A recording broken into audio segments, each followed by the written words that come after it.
let me share with you a story from the tzaddik Rabbi Moshe Weinberger. One of the chassidim of Rabbi Moshe was very wealthy, and he owned a beautiful home.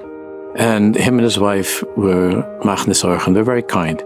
Anybody who came, they were welcomed in this house. They would have a place to eat, a place to sleep. There was one condition, however.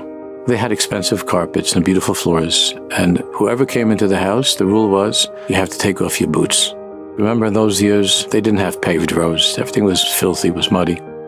So one day, there was a knock on the door, and this wonderful gvir, we'll call him Rabbi Yankel, opened the door, and who was there? Rabbi Moshe himself, the great tzaddik himself, was there. The Rebbe said, could I come in? So I don't know if he looked at the Rebbe's boots or not, but he didn't ask the Rebbe to take off his shoes. The Rebbe came in, and the Rebbe said, Yankel, I want to tell you a story. He said, many, many years ago, there was a Jew who was not living a very upright life, and he was doing things that were not good. But like every person, he had good in him as well. And he had a great heroic moment. He was traveling, and it was raining, it was terrible weather, and he heard crying and screaming, and he went to see what was going on. And there was a Jewish family that was on a wagon, and the wagon was sinking deep into the mud. And this Jew tied up his horses to pull out, to do whatever he could. He's trying, he's pulling back and forth. Finally, he was, after much hard work, he was successful, and he was able to save the lives of this family. Now, as a result of all of this hard work, and he wasn't so healthy to begin with, he died. And when this person came to the next world, in the Bezdin Shalmala, there was a commotion. And the scale was brought out before the Bezdin, and on the scale were all of his aveiros. And the scale was tipping in a bad way, and they wanted to take him to a place that's not good. But then the other malach said, 1 second, he did the most amazing thing. He saved a Jewish family from dying. So they put the family onto the scale, and it made a big change, made a big dent. But they said, it's not enough, sorry. But then the malach said, 1 second, he didn't only save these people, they're going to have children and grandchildren and great-grandchildren. All of those future generations should be put on the scale. That's the only thing that would be fair.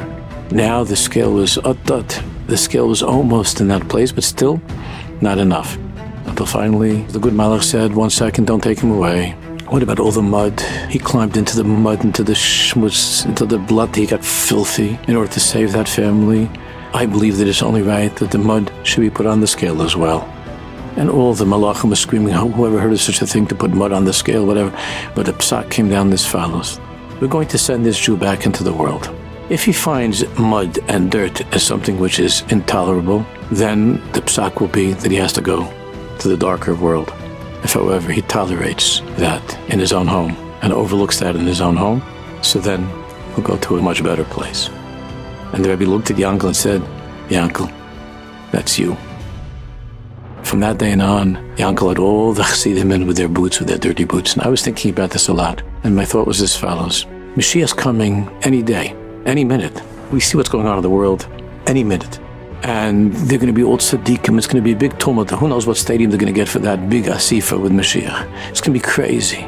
And then in the front aisles, they're going to be like a rowdy, loud group. They're screaming and carrying and waving banners, and Mashiach is here and all that. And there are going to be all these Talmidei Chacham and tzaddikim that are sitting behind them. Are going to say, who are these people that they're put into the front row? And if they're going to have a taina, what are we going to do? We're going to lift up our boots.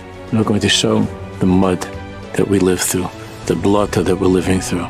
And despite all of this mud, we never let go of HaKadosh Baruch Hu. Vayimaen.